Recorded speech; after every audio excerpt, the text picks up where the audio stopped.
ఈరోజు నీ ప్రార్థన ఎంత?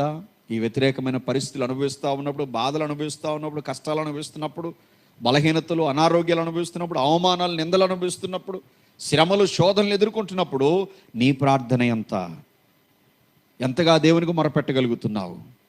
పోయిన ఆదివారం ధ్యానం చేశాం జాన్ కురియోకోస్ గారి తల్లి గురించి.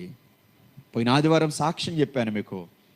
పోయిన శనివారం రాత్రి ఆదివారం ఆరాధనలో 2 సార్లు కూడా జాన్ కురియోకోస్ గారి గురించి, వారి తల్లి గురించి సాక్ష్యం చెప్తూ వచ్చాను.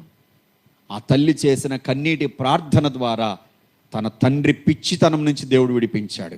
ఆ తల్లి చేసిన కన్నీటి ప్రార్థన ద్వారా ఆ సహోదరుని దేవుడు గొప్ప స్థితిలో నిలబెడుతూ వచ్చాడు.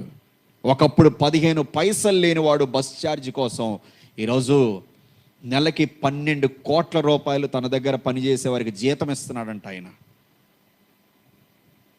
ఒక మిషన్ వచ్చేసి 6 కోట్ల రూపాయలు పెట్టి జర్మనీ దేశం నుంచి తెప్పించుకున్నారంట ఆయన. నోట్లో ఉన్న పళ్ళు తయారు చేసే ఫ్యాక్టరీ అయింది. దేవునికి ప్రార్థన చేస్తే, దేవునికి మొరపెడితే దేవుడు ఎప్పుడు అసహ్యపడని నిన్ను చూసి.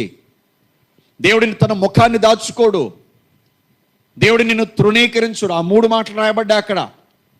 మనం చదివిన 22వ కీర్తన 24వ వచనంలో బాధపడే వారి బాధను చూసి ఆయన తృణీకరించడు, అసహ్యపడడు, తన ముఖం దాచుకోడు. వారు మొరపెడితే ఆయన ఆలకిస్తాడు. హల్లెలూయా. నీవు కూడా ఏ బాధలో, ఏ కష్టంలో, ఏ శోధనలో, ఏ శ్రమలో ఉన్నావో, సాతానుడు నీ మీదకి, నీ కుటుంబం మీదకి లేచి దాడి చేస్తా ఉన్నప్పుడు నువ్వు దేవుని సన్నిధిలో మొరపెట్టే వ్యక్తివిగా ఉంటే, ప్రార్థించే వ్యక్తివిగా ఉంటే తప్పక నీ మొర్ర ఆలకిస్తాడు దేవుడు. అద్భుతంగా నిన్ను దేవుడు ఆ పరిస్థితిలోంచి బయటికి తీసుకొని వస్తాడు. చాలామందికి మొరపెట్టడం చేతనవ్వట్ల, దేవుడు కార్యాలు చేయట్లేదు.